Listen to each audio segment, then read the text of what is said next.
Okay, there we go. Saying these words. Okay, so just making sure. You got it. All right. I want to say thank you, everyone, for being here. But unfortunately, this is not a good circumstances. But everyone's time is valuable, so thank y'all for making that effort to come here to this district, to this community that is in a state of crisis and trauma. My name is Assemblywoman Monique Chandler Waterman, and we are here today because we had yet another mass shooting in our neighborhood. 4 people shot. Unfortunately, one did not survive. We want to make sure that when things like this happen, we don't want to just be praying about it. We want resources to come to our community. So today I'm going to introduce a legislation that's going to have that definition of what is a mass shooting when it comes to the Black and brown community. So we are going to discuss that today. But before I start, I want to make sure that we start off on a good note with prayer, because we all need prayer, don't we? Yes. All right. So right now we're going to have our Bishop Riley, that's part of my 7th District 58 Faithfulness Task Force, who is going to start off with prayer the right way. Shall we? So Lord, here we are one more time. We're coming because you gave us the invitation to come, and we come boldly before you. We thank you for this day. We will glorify you, we'll magnify you. Thank you for it. Thank you for all of us gathered here today. Thank you for the leadership that we have today. Thank you for the agreement that we have, that if all of us can come together at such a time as this, you will move. You made it clear your people calling upon your name, your people turning away from our sins, things will be changed. Here we are to make plans. We ask you then to direct us. Please, Lord, tell us what to do and give us the obedience that we will do that. And we are anticipating the success that you promised. It shall be well. Yea, Lord, it is well, because you are still with us. Have your own sweet divine way. Help us that we are not just hearers of the word, but doers also. Bless us again, we pray, and we'll make you one promise. We will come back and we will give your name the praise that is due to you, the honor and the glory. It shall be done in Jesus' name. Amen. Amen. Amen. Thank you so much, Bishop. Thank you very much. And I'm going to go into talk about why we're here, what's been happening in this area. Once again, I'm Assemblywoman Monique Chandler Waterman. I represent 58 and 7th District, which of course includes this area right here, East Flatbush. I was born and raised right around the corner of 46 Church in Snyder. I cover parts of Canarsie, Crown Heights, and Brownsville. So I'd like to pray for healing for my community, my neighbors, my family, and all communities that live under constant threat and trauma of gun violence. I'd like to thank everyone for being here today. As I said before, the thank yous to Public Advocate Jamani Williams, who will be speaking, our Council Member Farrah Lewis, our New York City Gun Czar, A.T. Mitchell, represented from the Office of Borough President, and also from Congressmember Clark and Mayor's Office. I'm sure there's more, Community Board 17 as well. So, but I have to pause and say a special thank you to the members of the Assembly District 58 Public Safety Task Force. When I took office, I started this task force, but as some of you may know, for over 20 years, I've been fighting and advocating to reduce gun violence. But what does that translate to from being on the streets as a community advocate to being a legislator in action and be able to have a different view on how we can make changes that our community-based organizations keep on running circles trying to just get funded. So I want to thank our anti-violence groups that's part of this task force, God Squad, EFB, BTTM, Drum, and Kavi, that have multiple meetings and given their time and their energy away from their family and community time with no real funding to do this the way they need to do it when they can be spending time with their family. They have been our eyes and ears and conscience because they truly know the streets and have lived experiences with public safety challenges we face. This country's obsession with guns and the government failure to put gun control laws and real resources in place have created a public health crisis. We are standing steps away from the site of a mass shooting. I'm going to say this is called a mass shooting, not just multiple shooting. Any shooting is too much. But this is a mass shooting that we had on Saturday that left 3 people injured and one, I believe, still in critical, and 39-year-old Emmanuel Saray dead. When I spoke to his family, who would not be here today for obvious reasons, it's very hard, I learned about Emmanuel. He was an amazing father of 5 beautiful children, taking them to school every day, as any father would do. He was a school bus driver, transporting our community kids safely to and from school. He came from a big, loving family. And he loved his Haitian food. Emmanuel could have been your son, your uncle, your brother, or your neighbor. We need to remember humanity, love, and unity. All we have is one another. Some people want to talk about why, where, what happened. Someone was shot. Someone was murdered. A human being. That's it. Our prayers go out to Emmanuel and the 3 victims, their family, and the community. Is that our pastor, Terry Lee? We'll give a moment, right? You have to turn it down.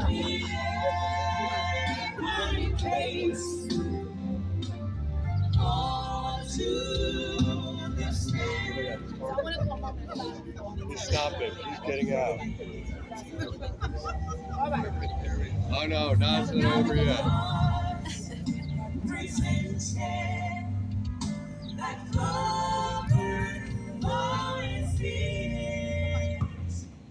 All right, thank you. And at this moment, I want to honor Emmanuel by having a moment of silence. Let's please have a moment of silence for Mr. Emmanuel that was unfortunately murdered on Saturday.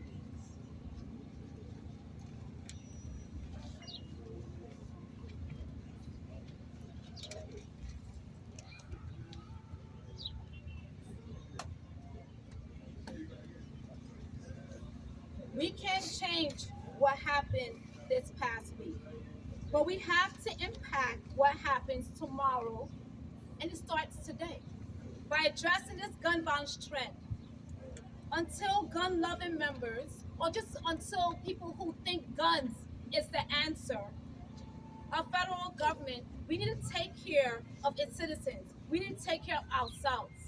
Today I announced I have introduced legislation that defines mass shooting in New York State. Until now, there was no formal definition in our state. 4 or more being shot. I would say 3 or more. As soon as you have any individual multiple, that's a mass shooting. And by defining and designating an incident as a mass shooting, we can trigger accesses to programs including emergency relief, crisis response, mental training, and technical assistance, job security, job creation, and so much more to benefit the victims and communities that's affected by mass violence. And we need to not think about what is a mass shooting or what is it called. We need to have those resources. Time and time again in the Black and brown community, we always begging for resources.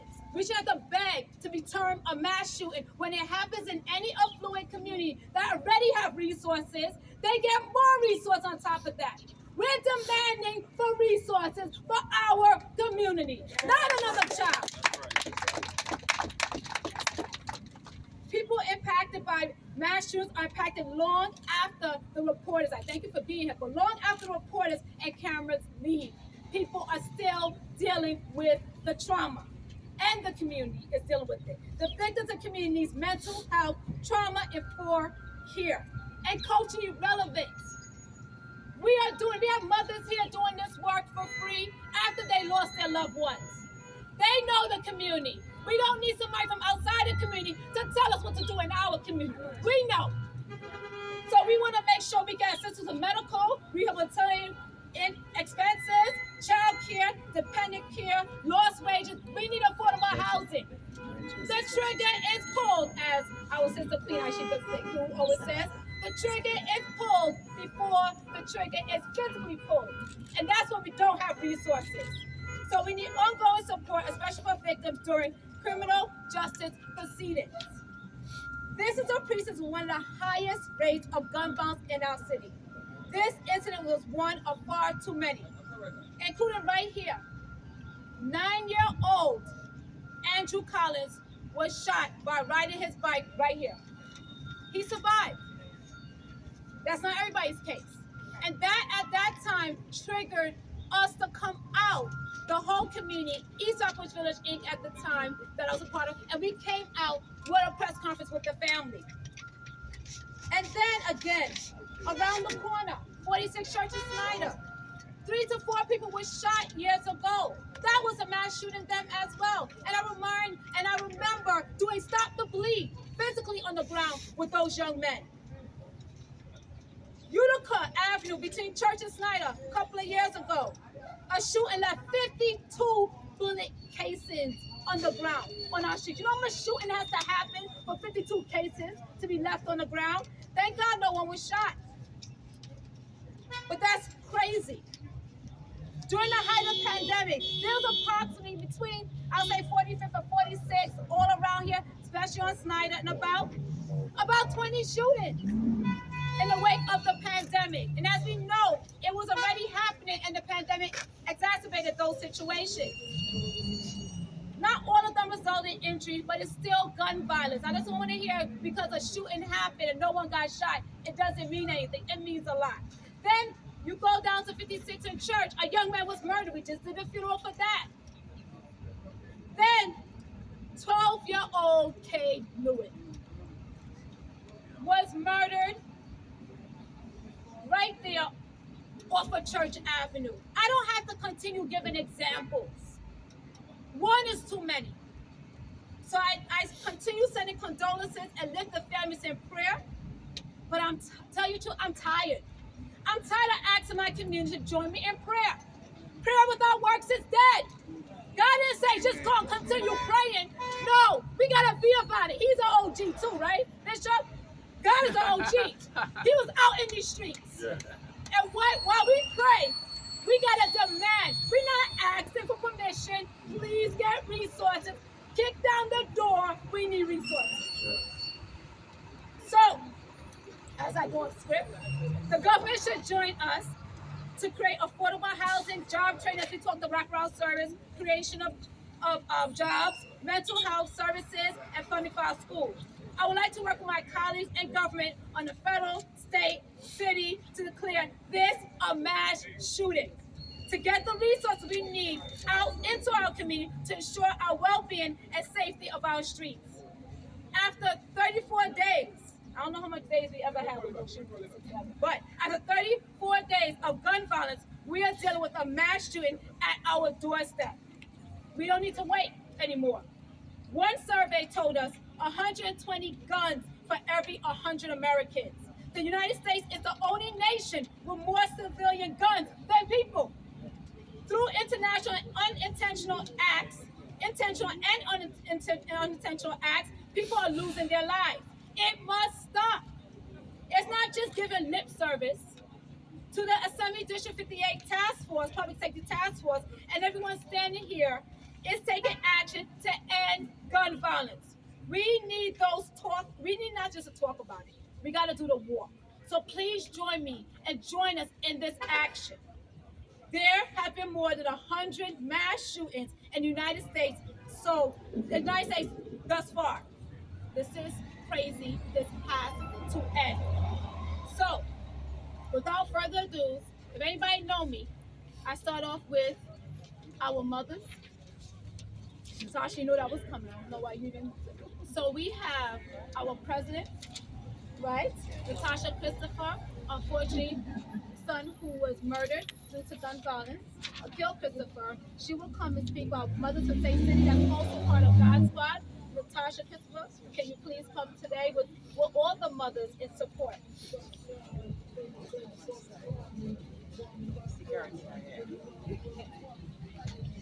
Good morning. My name is Natasha Christopher. I'm a mother who lost a 14-year-old son, Akil Christopher, to senseless gun violence. I'm also a part of a group called Mothers for Safe City. I am standing here with these mothers. This is Jessica James. She lost her son, Storm Hughes, to gun violence. And this is Pamela Hyde. She lost 2 children to gun violence. We are sick of thoughts and prayers. Pastor, you know I love you. But we are sick of thoughts and prayers. Thoughts and prayers are not going to bring back our children. We need the guns to be put down. We need our community to come together and say enough is enough. I am sick and tired of standing up, doing press conference for people that are losing their children. I don't want nobody else to become part of this club. This is what trauma looks like. We are standing here tall, but there is not a day that goes by that I don't miss my son. There is not a day that goes by that Jessica don't miss her son, especially Pam, who lost 2 children. And again, we are sick and tired of thoughts and prayers. We need our young black men to get their acts together and put these guns down because you all are better than this.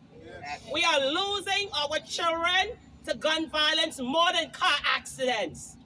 So we need to do better. Thank you.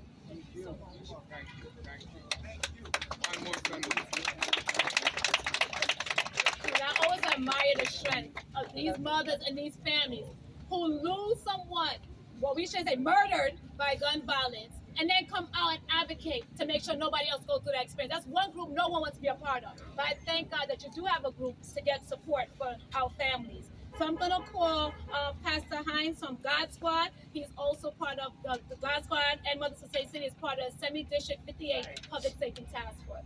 All right, Pastor Hines. Thank you and good morning, everybody. His name is Emmanuel Soray. Amen. Say his name. Emmanuel Soray. Say his name. Emmanuel Soray. Say his name. Emmanuel Soray. We meet here this morning in the wake of a mass shooting that took place on East 54th and Church Avenue, Snyder Avenue, 45th and Church Avenue. This is indeed personal because 3 blocks from the shooting is where I live. 3 blocks from the shooting is where my house of worship is. This has to stop. We offer our condolences to the families, the family of Emmanuel, who at this time we are working with, unfortunately, to plan a funeral service for a 39-year-old young man who was in the prime of his life, who had beautiful children in high school and middle school with hopes and dreams, whose dreams are now shattered because their dad is no longer with them. And we have to work with them. We work with 75 mothers, 75 families, now 76, who have gone through and are dealing with the tragic loss of their children to gun violence. And as faith leaders, we amplify our voices. We lift our voices in the community because as the moral conscience of our society, and as those who are tasked with the responsibility of shepherding our communities, we want to ensure that the resources come down to our communities. We are praying for our communities. But even after we pray and we say amen, we pray with our feet. We are out there in the days, in the weeks, doing clergy walks, meeting with community, talk with them not at 2, 3, 4 p.m., but 7, 8, 9, 10, 11, 12 midnight. We're out there on the streets. Why? Because these are our streets. These are our streets. And we have to claim back our streets. We claim back our young people. Even as we work with 25 just involved youth and over 80 young people in our youth programs right now that we are preparing to graduate in another 2 weeks. But this has to stop. The violence has to stop. And it takes a united, collaborative effort of what we call all hands on deck approach to reduce this pandemic that is plaguing our societies. We should be out here celebrating young men and young women who are making strides in their community. We should not be out here lamenting and wailing because of the loss of a young man and the shooting of 3 other victims. Thank God they have survived. But one funeral is too many. One funeral is too many, and we have to put in our resources. As faith leaders, we are working very hard in the streets, and we work with electives, we work with community-based organizations. It takes all hands on deck, and we have to pull all resources, put our minds and hearts together for one cause, and that is to improve our communities. We believe that there are no bad or good neighborhoods. What we have is holy ground. And we expect that a community should not be named bad or good because of violence according to the zip code. That whatever zip codes we are a part of, this is a healthy community. And we want the healing to begin. We want the healing to continue, and we want the healing to rise. We believe that it can be done, it will be done, and it must be done. Thank you very much. And I must declare that it was, unfortunately, a horrific, horrendous mass shooting that took place in our community here in East Flatbush. So can you just state your full name, please, and spell it? Pastor Edward, it's Edward, last name Hinds. Thank you. Thank you so much for that as well. We don't have good and bad neighborhoods, but we have the have and have-nots. So when we don't have resources, they determine what's good or bad by lack of resources. So we have the have and have-nots, and unfortunately, we are the have-nots, but not after today. We need to have. All right, so next we'll call EFB, Eric Waterman, to come to the mic. Good morning, good morning, good morning. My name is Eric Waterman. I am the co-founder and executive director of East Flatbush Village Inc. Youth and Community Development Organization. We stand here, of course, in mourning, but we also stand here united. And I want to just thank everybody who's here in our community. East Flatbush Village was founded and began literally a stone's throw away on East 46th Street between Church and Snyder, literally half a block away. And we formed this organization because our youth needed mentors, needed the mentors that we either had or that we needed in our community. And we've continued to do that. Unfortunately, a shooting took place not far from here, a mass shooting. What we need is mass resources on a regular basis, not when there's a shooting, not after an incident. We actually need resources beforehand. We need preventative services. We were able to walk this neighborhood with youth. I say that again. We were able to walk these blocks with youth to be able to inform neighbors of an incident that took place that they weren't even aware. Now, some people would say, great, they didn't have to worry that they were being harmed, but this is the kind of thing that's taking place in their neighborhood, in their backyard, and they're unaware of it. That means you can't do anything about it. That means you can't ask for resources if you're unaware of it. That means you don't know where to go to be able to get support if you're unaware of it. And so we are here today to, one, thank everybody for being here.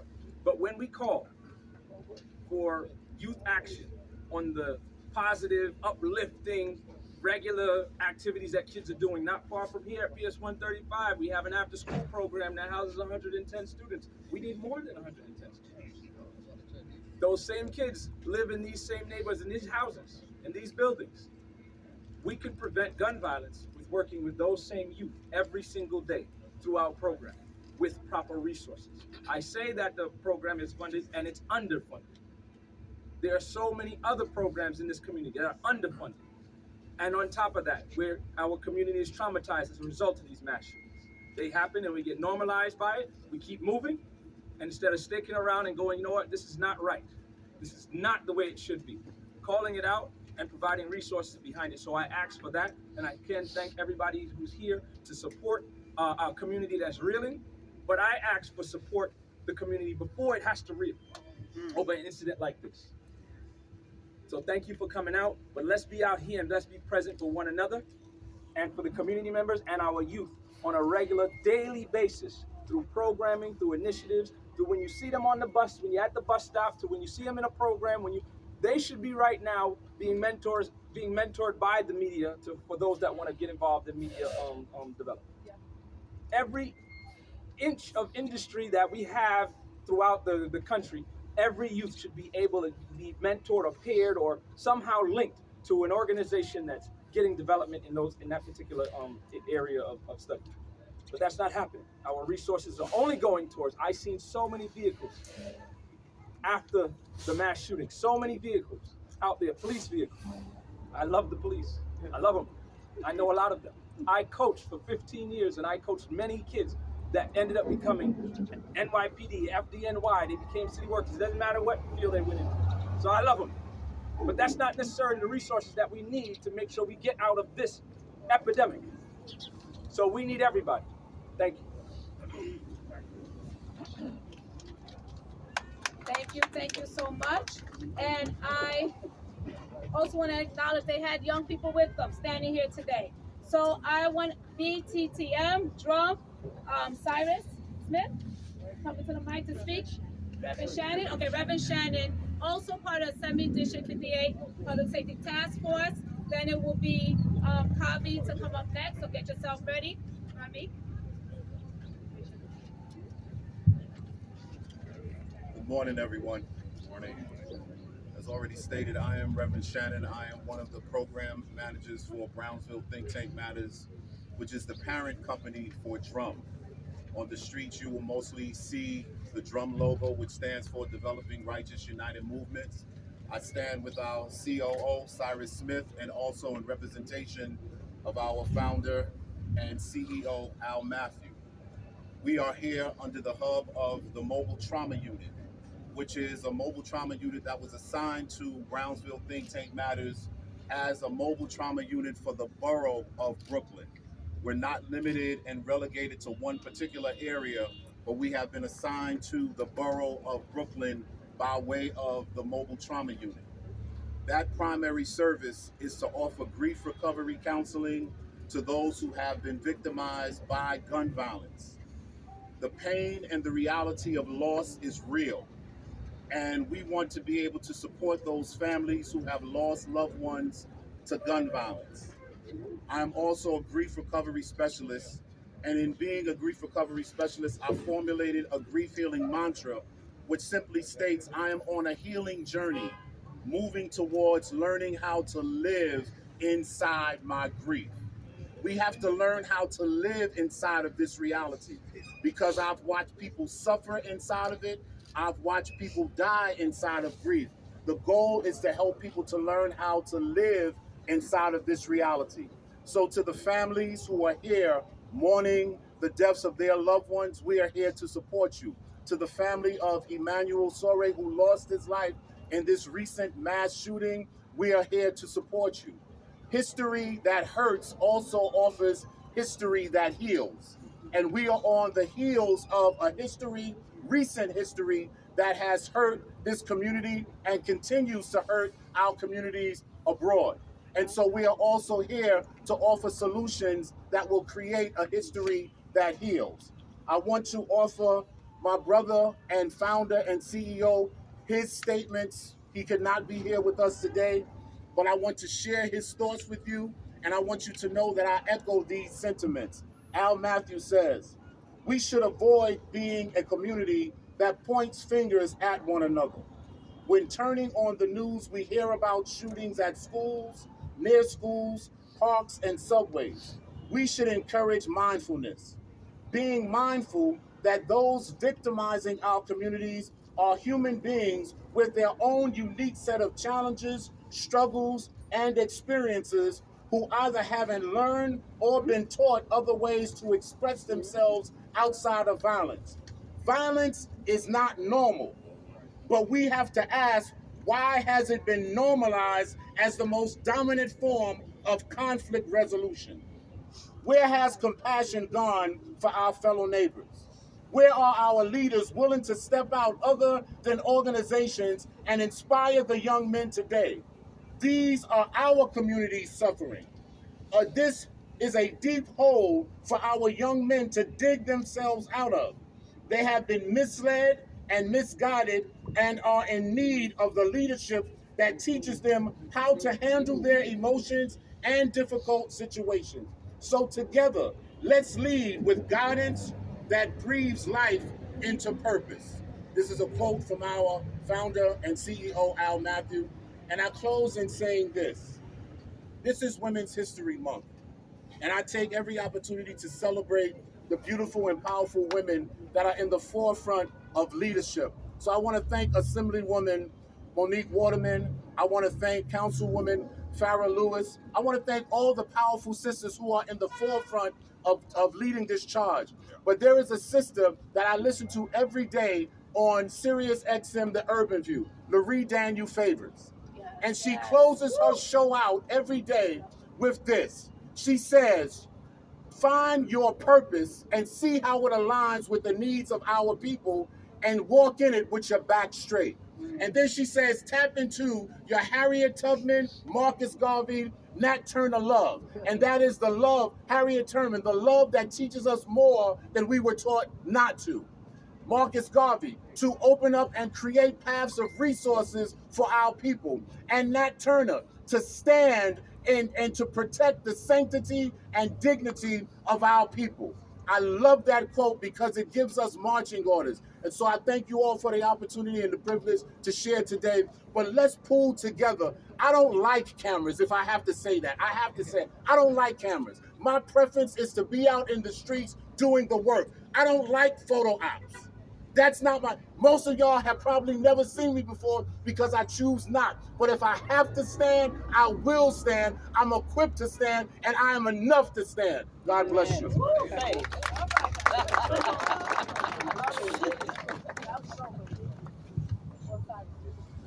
Copy. Yeah, so we're gonna call Carmen. Before I say that, I'm gonna embarrass Reverend Shen a little bit. I was a fortunate person. Well, I didn't have my dad growing up, but guess who stepped in? People like Reverend Shannon, I could say, was with me in my teens, mentoring me and counseling my family. So I want to give it up to him as well. And I also got to give a shout out to Sean Walsh for What's Up Media. He also, in my teens, was a mentor that people don't know to help reduce gun violence by having activities for youth that we had every Sunday. We had a safe space to go and have parties on a Sunday because of this man and his colleagues. So, Kavi, if you could please come on up from Ramik. Yes, thank you, Assemblywoman, for your leadership. Thank you for all that you do for the community. Kavi, Kings Against Violence Initiative, is a community-based youth development organization that works with young people in Kings County, all people in Kings County Hospital that have been impacted by violence-induced injuries, gunshot wounds, stabbings, and assaults. We are proud members of the Assemblywoman's Public Safety Task Force. We recognize what she does in terms of bringing resources to the community to get ahead of the problem, and we stand with her in that effort.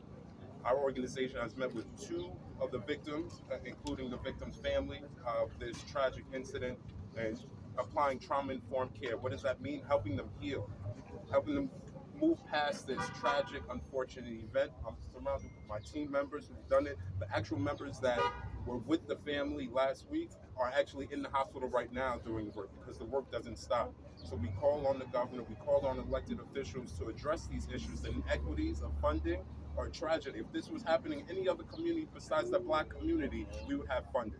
If this was happening in any other community, it wouldn't be a choice between tax cuts and investments in workforce development, education, and community settings, right? This is a false choice. And so we stand by all the elected officials and the work that they do. We stand by the community members, and I call on all the community-based organizations here now, today, and tomorrow. Let's work together. Let's work collaboratively. Let's have some collective impact. Can you state it and spell your full name, please? My name is Ramik Williams, Ramik Williams, Williams. Thank you. Thank you.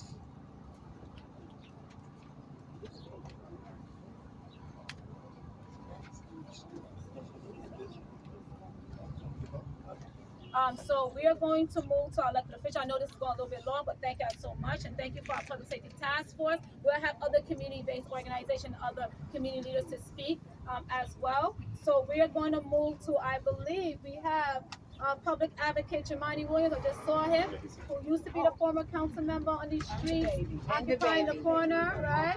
And the baby, and the baby. Aw.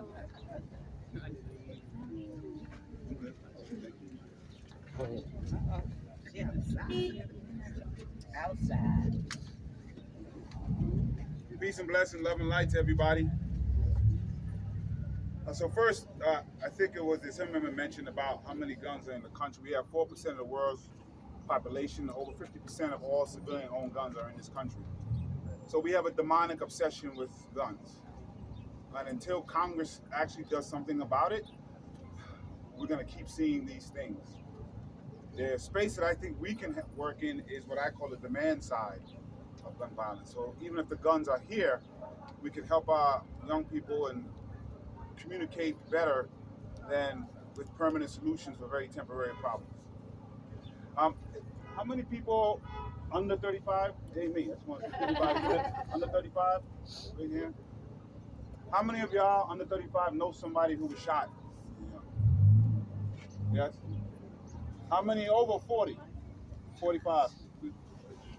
How many people know over 45 somebody who was shot when you were younger? The questions should not be the same answers for two different generations of people. Because the responses that I see now, I saw 20 years ago, and I was told that was supposed to solve it. So why are those answers the same? So we simply can't lock up the children of the people we locked up 20 years ago and think that's going to have a different response than happened already. I think the way we've crafted this, if you asked most New Yorkers if police have been defunded and we have less people in jail, they would say, yes, that's the cause of the gun violence. They'd be shocked to learn that no, police have not been defunded, and there are more people in Rikers Island now than there were pre-pandemic. And the shootings are still occurring. And they'd be probably shocked to find out that the communities that have the most violence already have the most arrests and the most incarceration. Well said, well said. So why are we not yet safe? 13 years ago, I was proud to have been elected city council member for parts of this area. I don't remember how many press conferences we've done along Church Avenue in this area. I had amazing staff, including two amazing leaders who helped me during that time, both in our elected officials, Assemblymember Monique Waterman, who helped bring us together, and Councilmember Farrah Lewis, who are doing the same things I was doing 13 years ago. It is beyond frustrating that people are dying and nothing seems to be happening except the same old, same old, same old. There were 3 shootings around schools just this week, and I heard that police were sent. Understand there's an acute problem, sometimes you need law enforcement. My question, what else was sent to those schools and those communities? Because obviously, you're doing a Band-Aid solution, and the best Band-Aids are drenched with blood if they're overused. And so our Band-Aid is drenched with blood for decades and decades of overuse. Period. Sorry. Go. Yeah, it's trying to say something. She already wants to be. Baby already wants to be on News 12. We did a report about a year ago to show what we call the hot spots, the areas that had the most gun violence, and unfortunately this is one of the areas. There were also the areas that had the most COVID deaths. They had the most chronic absences in school. They had the most mental health calls. They had the least amount of affordable housing. Law enforcement cannot solve those problems. Well said. You keep painting as if everybody's anti-law enforcement. What we are saying is that we understand they have their role to play. They have been playing their role. Where is everybody else in their role? Well said. We are 13, 14, 16 months into an administration. Where is the plan of coordination in these communities to stop this violence? I'm tired of this violence. I want to see the plan now, because we're going into the summer and we wait until the summer to try to do something. We had a mass shooting in this area. We have to call it a mass shooting, because when people think of mass shootings, they usually think a lot of white Americans being killed. But there was a mass shooting, and our black lives are just as important. Yes. The word mass shooting comes with resources, it comes with attention. And we are trying to tell you that daily, black and brown bodies are dropping from gun violence. And the community cares. All of these folks are here because they care and because they're losing loved ones. And all they're asking for is for the resources and the coordinated plan to address it. That's not a lot to ask for. From leaders who said they would do something different to address this violence that has been occurring in these same communities for years, dealing with concurrent problems.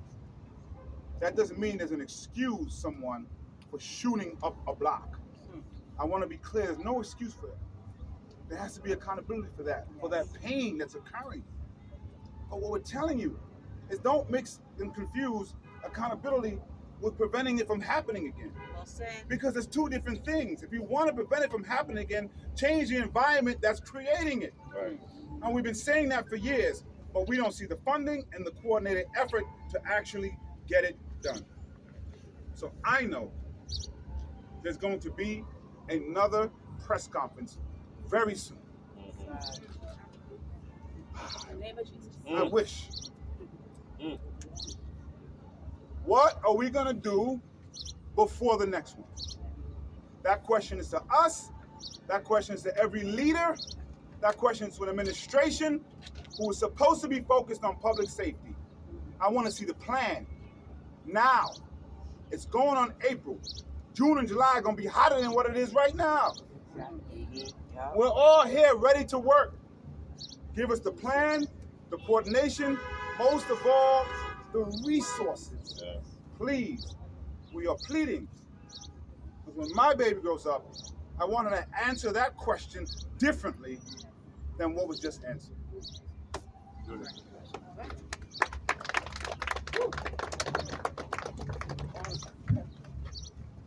Next up to the mic, we're gonna have our council member Farrah Lewis, who also represents this district. Council member.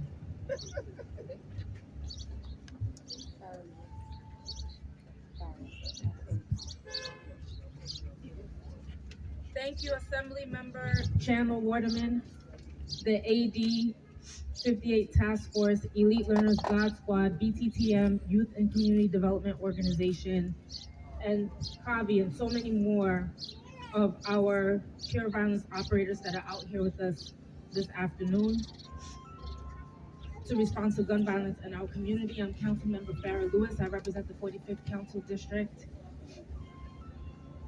And this is what collective action looks like. The epidemic of gun violence is unacceptable and inhumane. Gun violence threatens our most fundamental human right, the right to life. Everything we are seeing on TV and experiencing, the guns, the violence, it's real. And it's more so real right here in the heart of East Flatbush. We must stop the cycle. Yeah. No one should feel they are constantly looking over their shoulder to protect their lives. No one should feel that they are unsafe. No one should suffer from the lives of those taken far too soon. I'd like to take this opportunity to offer my prayers to the friends and family mourning the loss of Emmanuel Saray and those injured and impacted by the mass shooting that happened last Saturday. I feel like everything that needed to be said was said already, but I'll leave you all with this. I believe the way to safer streets and a safer community is not through these press conferences, and we've heard that many times. It's not through shooting responses. I think I've heard that before. And it's not through rallies. No one comes out for these things. I don't care how many marches you do, I don't care how many rallies you do, they're not listening. The way to effectively address this is by what our public advocate mentioned earlier and our state assembly member mentioned earlier, resources. The way to safer streets, in my opinion, is both resources and enforcement. What does that look like? I know I'm getting a lot of eyes behind my head right now because I said enforcement. It's not the enforcement that you're thinking of. I am calling on the state to enforce with issuing summonses to landlords that allow illegal social clubs and social gatherings in buildings like what happened on East 45th. That's the problem. The solution is enforcement. And we're not talking about NYPD. There are state agencies that could walk in and give a summons. And guess what? That landlord doesn't want to pay a summons and be impacted by wasting their money on an illegal social club that they know is in their building. And we know those illegal social clubs are in our neighborhood, and we say nothing. And then we have a mass shooting. I'm calling on the Department of Youth and Community Development. They are a friend to the city, but we're asking them to do us a favor. To spearhead a program that would train conflict mediators to work with our landlords, our cure violence organizations, and CUNY to provide the services we need right in our communities. We love our cure violence operators because they're with us on the street each and every day, right? But we need social workers to address the same issues that our public advocate mentioned earlier. This is inhumane when you think you're powerful enough to carry a gun and shoot somebody's child or shoot somebody's family member. It is inhumane, but mental health services are needed or wellness services are needed. But as I shared earlier, it's a resource and it won't get enforced if our federal government doesn't deal with getting the guns off the street and our state doesn't give the resources needed in order for us to stop the gun violence. The governor, not you. Right? And no shade to the governor, but you're about to pass a budget and East Flatbush needs the services. So therefore, prioritize us. Because when it's time for elections and you come to East Flatbush, and I have to say it and I'll say it again and again and again, we're left out of these conversations. I know you're a nice woman and I like you a lot. East Flatbush needs to be a priority. 11203, 11210, 11226 needs to be a priority in the next state budget. I'm not talking about big centers. I'm talking about resources and services right here. Because when I look at the God Squad, EFB, Elite Learners, CAVI, BTTM, so on and so forth, they're out here not spending time with their families and getting chunk change money and pennies to do the services that our federal and state government should be doing. And yeah, the city's out here too, Jamani out here too, right? With the baby. Right? Yeah. But you hold the purse. And we need those funds here. So as a community, we have to keep having press conferences if we don't have the resources. And I'm telling all of y'all right now, don't have another press conference. Wow. We have the resources. That's why when the public advocate said it, I was like, I rebuke it, but I know what's gonna happen. However, we have too many groups here for us not to start the grassroots effort to address this issue. And let us be the model on what the state and the federal government should do. I'm different. I'm a problem solver. Reverend Shannon, you mentioned earlier, you don't like cameras, neither do I, because the work starts right here on the streets. Are y'all with me? Yes. We have resources. You guys are the resources, and we'll get more from the federal and the state and the city. The administration needs to be proactive too, but it starts with us. Let's create that model and make it effective and put it to work. Are y'all all with me? I look forward to working with our assembly member, the public advocate, our Congresswoman's office. Orlando is here. Let's have a meeting. Let's put it together and let's end. This is how we end gun violence. No more press conferences, more footwork. Thank you. All right, thank you to our council members. So what I heard, it's not an I thing, it's a we thing, right?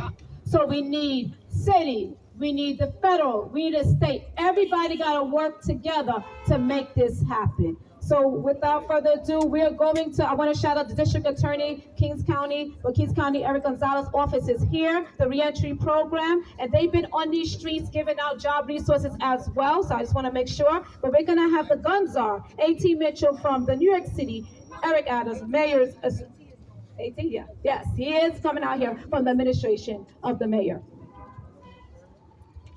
What is it? It's good afternoon now. Yeah. Good afternoon. First and foremost, my condolences to the family, to the victims that survived, to their families, to the community that surrounds where the shooting took place. Because oftentimes we fail to remember that those gunshots were rang throughout this entire area, and every business owner has been impacted by that. I'm glad to be standing alongside this coalition of partners, of comrades, of colleagues of mine that I have had now for some while.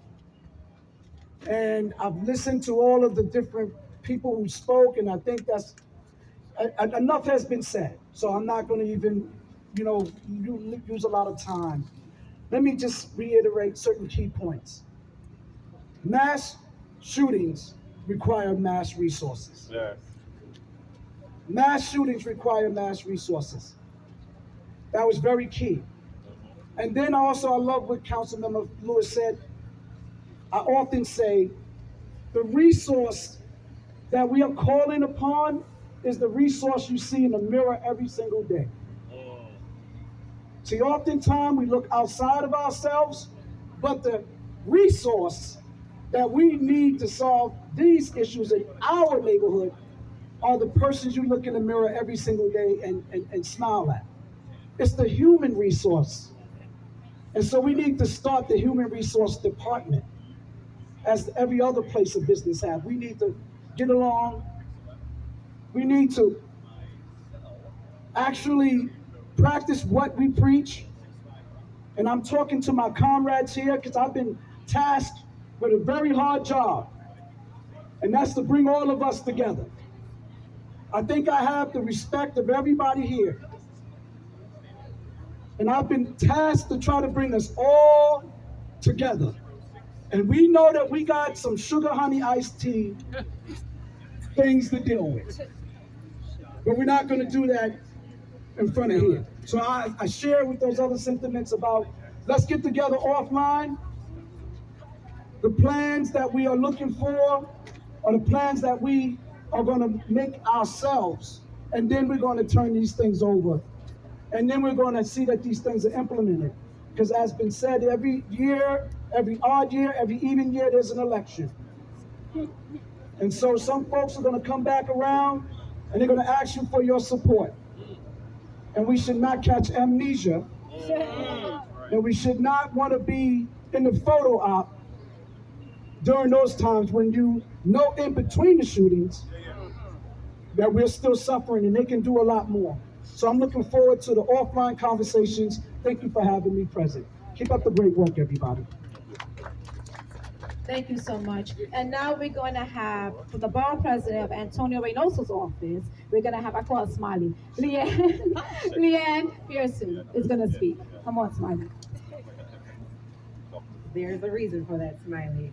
I bring you greetings from Antonio Reynoso, our Brooklyn Borough President. I am Leanna Pearson, and I am his Director of Community Affairs.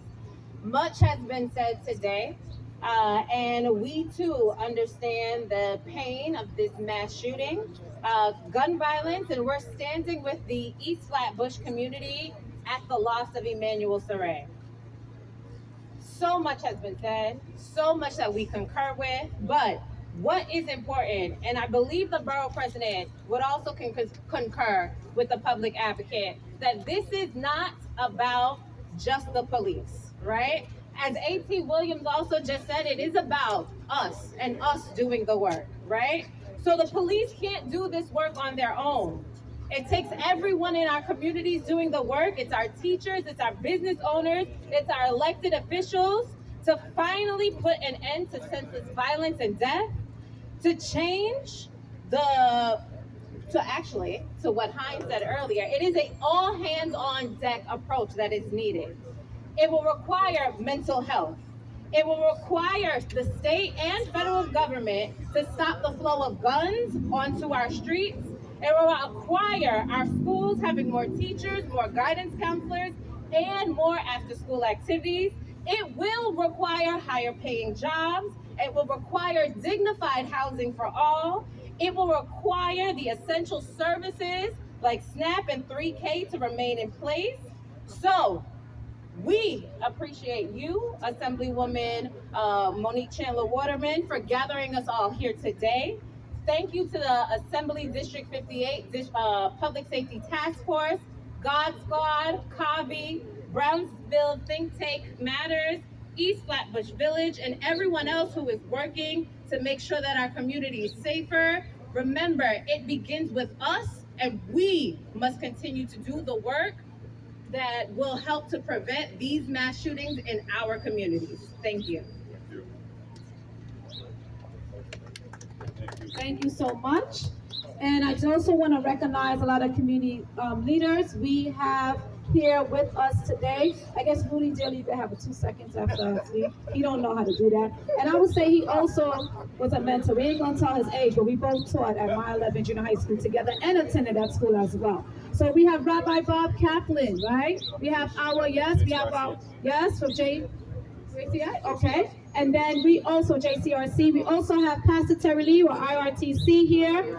We have a rep from Congresswoman Clark's office, Orlando's here. Mike Tucker, he's also here, Lay the Guns Down Foundation. And of course we have Elite Learners, Tamara Jackson is also here supporting. I want to say after this, remember, we're doing a community response. What does that look like? Community shooting response. We're going around with resources and to the houses and to people over here. So this way that they can make sure that they know where their mental health services that they can get right now. There's a number called 988 for a mental health crisis and other resources. So I'm going to have really quick Rudy Daly to say a couple of words. Good afternoon, everyone. So my name is, like Assemblymember Waterman said, my name is Roger Daly, Rudy. I'm the chair of Community Board 17 in this district where the mass shooting happened. I have with me our district manager, Sharif Fraser. I think our public safety chair was also here. I want to, the things that I talk about recently, and I talk about a pie, right? So a pie has many parts. One of the parts that have been spoken about so far is the resources that need to come back. We have a mass shooting. I like what Pastor Hines says when he says a gundemic in our community. I love that. Never heard of that expression, but I love it. But I want to talk about one part of the pie, which is us. We need to start recognizing the violence that is happening within our own communities, that is happening amongst us. We are the ones committing the crimes. And we have to address that with each other. We can't pretend in our households when we see guns, when we see violent acts, that we ignore it. We use 988. We call for mental health if there's struggles going on in our own household. Talk about that part of the pie as well. So we do call on the state to say provide resources, help for parents, for relatives who are struggling. Sometimes they're scared. How do you address this? How do you address these issues? So we at Community Board 17, we have the people in the community are not just looking at out there. We also have to look at in here. And what are we doing to ensure that the violence stop happening within our own communities? So the after-school programs will help. That's part of the pie. Good schools will help. That's part of the pie. Social services will help. That's part of the pie. But we are an important part of the pie that would help our community get better. And if you need anything, please do reach out to our community board, because we're there. Our district manager, our state office, our city office spoke earlier. We're all there to help you, to provide resources. So I thank each and every one of you, and I thank the assembly member for giving us the opportunity so we don't have more press conferences. I mean, 13 years ago, I had a press conference where we had 3 people killed at Brewston Avenue. Mass shooting. We're tired of it, right? And we had another shoot over a line. We had a shooting there 2 days ago over somebody arguing who's first in line. We have to stop, and that's us. Okay? So that's, there's so much more, but I know we have to run out of time. So my 11, together, we know, please people, support yourselves, love yourself, stop the violence. And as everybody keep on saying, we don't want to do press conferences, but today we are highlighting. We gotta make some noise and we gotta do the work. So right now we're gonna have elite learners come up. Kamara Jackson, to please come and talk on behalf of your organization. Thank you. Let's go. Good afternoon, East Flatbush. Good afternoon. Good afternoon, East Flatbush. Good afternoon. My name is Kamara Jackson, and I'm the founder and executive director of an organization located here in East Flatbush, the 67th precinct, called Elite Learners, Inc.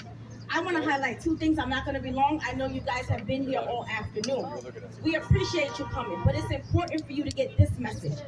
Many people talked about resources. We need resources. We need resources. It's a mass shooting. We need resources. Yes, we need resources, but where those resources need to go? The resources need to go to violence interrupters, credible messengers, and people that are on the streets every day preventing violence from happening.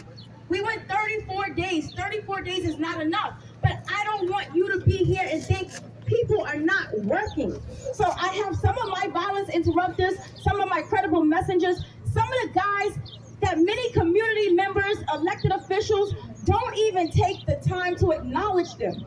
They don't even say their names. And these guys put in tireless hours. They fight. They're on the street. They're mediating conflict. They're putting their bodies in between weapons. These are the amount of shootings that are not taking place, that no one is telling you about. So I'm sorry. I appreciate you coming. We need mass resources. My heart, my condolences go out to our families and our children. But there are people, there's a small fraction of people. God Squad, these people are out here every day. Elite Learners, BTTM, we're all out here every day in unison. And what I need from you to get out this message is look at the people that are in the communities to help you. See what they look like. Look around. See the faces of the men and women that have chose to take this career path to move and push their families forward. But not only that, to protect and serve community. So Jamani, the public advocate, was here. I thank him. It is his work that has allowed us to have a system and a structure that allows for us to have cure violence groups and organizations. Assemblywoman Waterman, I thank you. It is your efforts on the ground and working with young people that has allowed you to have community centers that are popping up in our communities. But see the faces of the people that are out here doing the work. Understand that the NYPD budget is massive.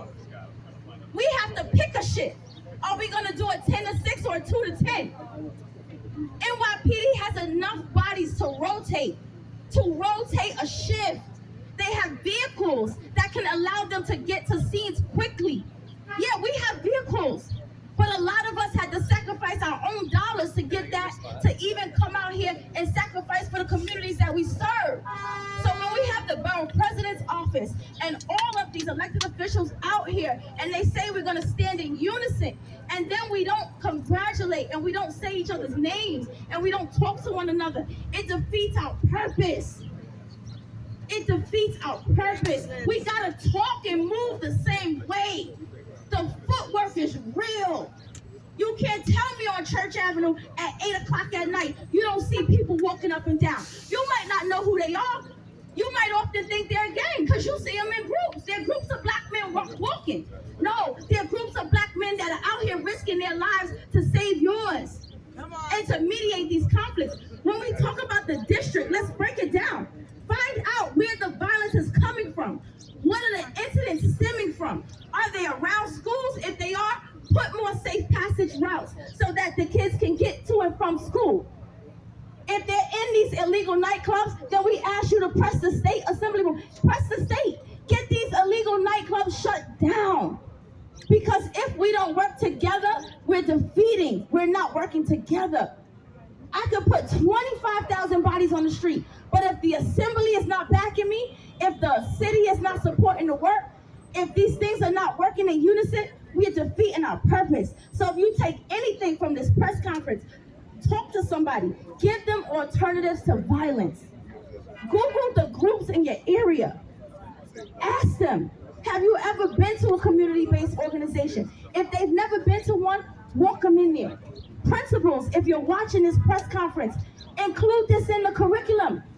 Learning how to mediate conflict without violence is a skill. It has to be taught to our children. Included in the curriculum. But understand that you have groups like Elite Learners Inc. that is working tirelessly to really protect and serve communities with an unconventional approach that does not look like NYPD. However, we support their efforts. They have a role, we have a role, and we're working. But we gotta work harder, we gotta work smarter, and we gotta work in collaboration. And when we say collaboration, we mean collaboration. So I look forward to being a part of any task force that's in any area that my organization is within. I look forward to an invitation. I look forward to being a part of that, and I look forward to keeping up with the movement. Thank you. Come on. Yes. All right, thank you so much, Elite Learners. As we all said, it's a collaborative effort. We're all going to continue working together. I want to thank the youth that has come through this program that's here today. Thank you to I see Aziz in here, who actually was part of a provider for a 24-hour child care that I started around the corner. We're going to continue doing the work. The state is going to do what they have to do, but we need everybody together working. The city, I'm sure, is going to do what they got to do, but we're going to all continue working together on a one accord, one love, one unity, a community where we're all together as one. So thank you to Kamara and everybody for echoing the collaboration. So this is what it looked like, because this press conference today is showing everybody together and walking together. All right, thank you so much. So do anybody have a quick question? Yeah. How concretely, how is your proposed legislation going to bring resources to the community? When designated a shooting as a mass shooting, how is that going to bring resources? How's that going to work? Okay, so unfortunately, there was a precedent set for this. My colleague, Assemblywoman Latrice Walker in Brownsville, at the Old Timers Day, there was a mass shooting. That she had to make sure the mayor, the governor, and also on the Congress level deemed it as a mass shooting, but you had to go to each person and beg for that designation. Once it's called a mass shooting designated, that activate resources. So there's no term, there is terms that exist for mass shootings 4 or more, but having it on the state level and beyond, governor, the Congress, everybody saying there's one definition that we all work together, we have one place to go to and say, hey, this is a definition, and then we get the resources, emergency resources. So it was done in Brownsville, off of that same definition. So that's the definition we're going to use. So automatically, any shooting with 4 or more people will be designated as a mass And shooting. we will continue working with the groups. Because what I do, that's why we create a task force, is I have one part of it, but the people on the ground in the Black and brown communities, the experts, the advocates, as any bill that you introduce, you have that set up of what we can do, but then there is stuff that we will have to probably add as we go. But 4 or more is a term that we're using of people shot, injured. Not necessarily that they were murdered, but at least shot. 4 or more. That's what we are now. Anybody else? All right. Thank you so much. We are doing our community response. We are going to get the flyers and the resources. We're asking all the CBOs here. We are going to go around, especially on this block on Church Avenue from Troy to 46. We're going to go around and give resources. So we have our guys and everybody. Let's talk about the community shooting response that we're doing right now. Thank you so much to everybody.